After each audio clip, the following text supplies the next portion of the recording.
All right, hi everybody, I'm Tracy and welcome to my channel. So today I'm going to be showing you guys my favorite brushes in each category, and also I'm going to be including a brush that is a comparable alternative that's less expensive.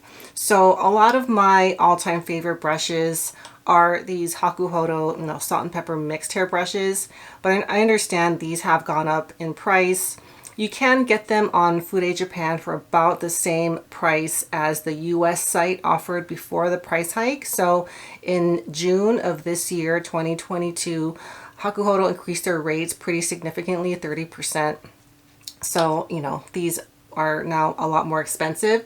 So I'm going to offer or suggest a different brush. If you're, not looking to spend on one of these, I've been testing the best alternatives to those brushes that oftentimes are much less expensive. So let's just get started. I have one, two, three, four, five.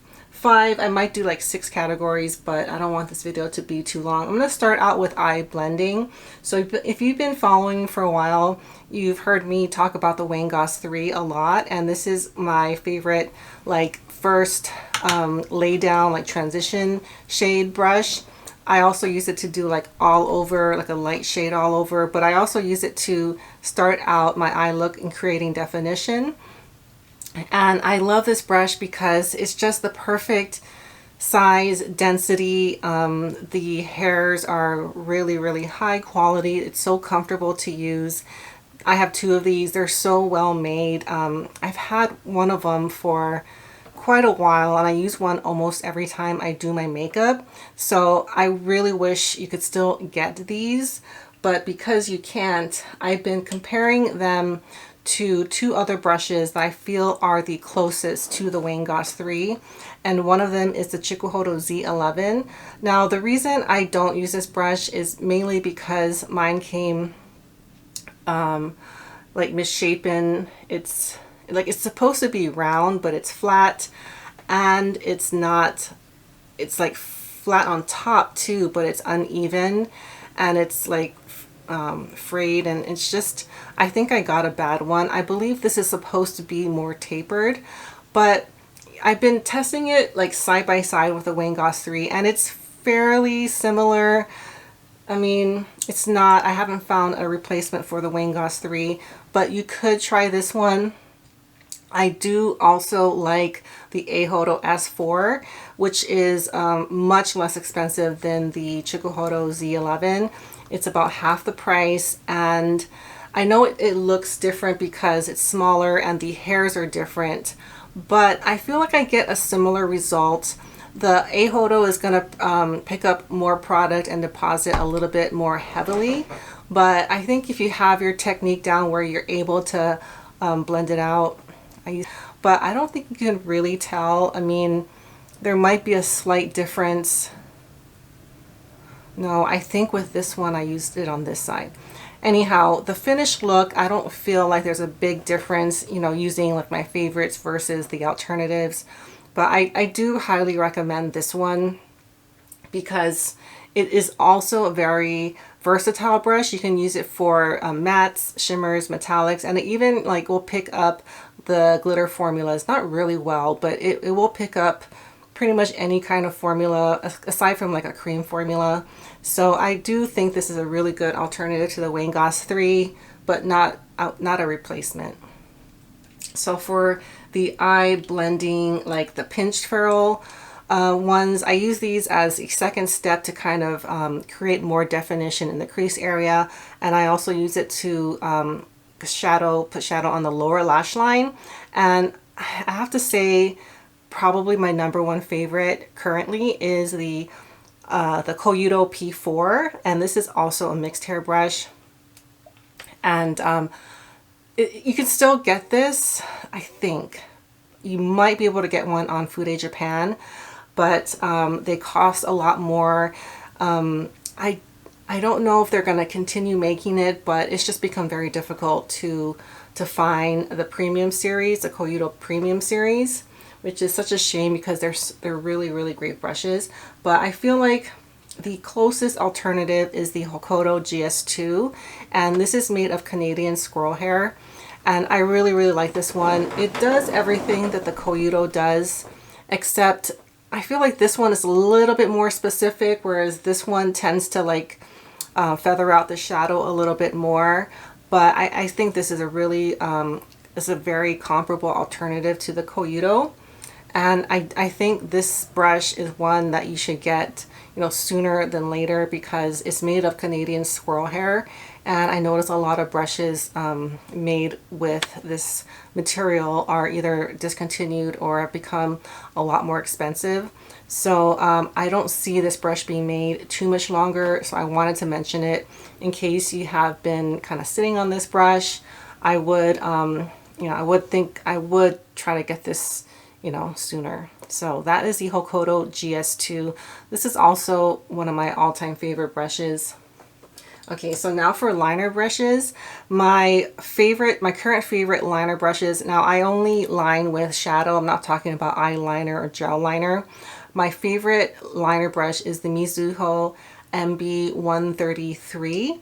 And this is such a great brush if you want a very thin specific line on the lower lash line. It also creates like a little wing. You can use it on the upper lash line as well, and it's very flexible. It's made of weasel and synthetic hairs, but it's so because it's so flexible, it's very comfortable as well if you have sensitive eyes.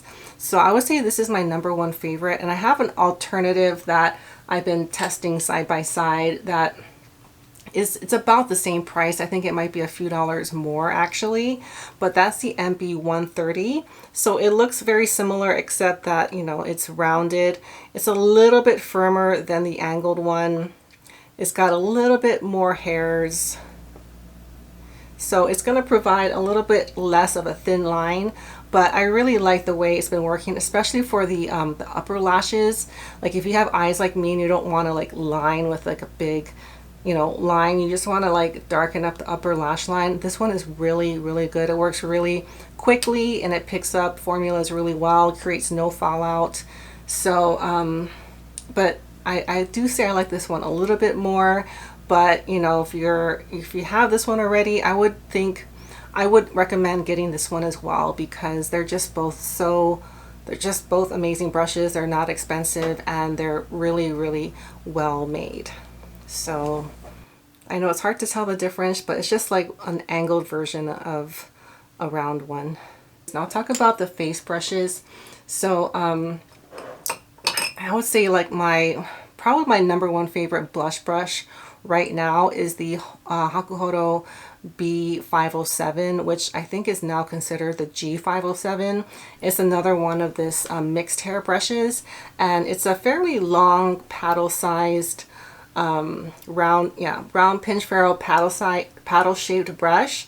You know, it tapers really low, so it allows you to pat on your blush and it already looks blended, and it's just an amazing brush. I will probably eventually get another one because it's just so good, and it's been really hard to find something that was even somewhat close to this brush. But the one that I found that I have that is the most similar, and I do feel like it's a comparable alternative, is the Muragishi Sangyo powder brush. So the powder brush has the same shape.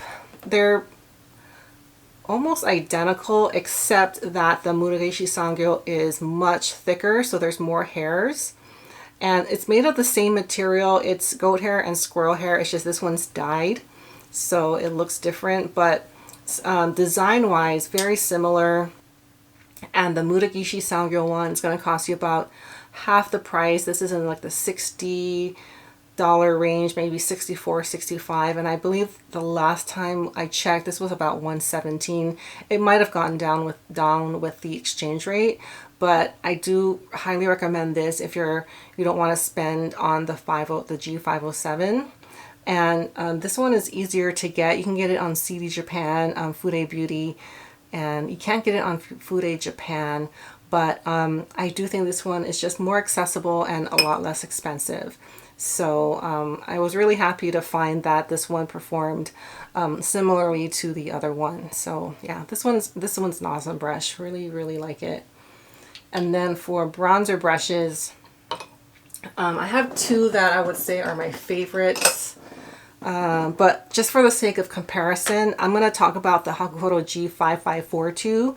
And this is the denser version of the G5544. So this is the first, I got the smaller one first, and I love this one so much. So I don't know, maybe this is my #1 bronzer brush, but just for the sake of comparison, I'm going to talk about the G5542 because it's bigger.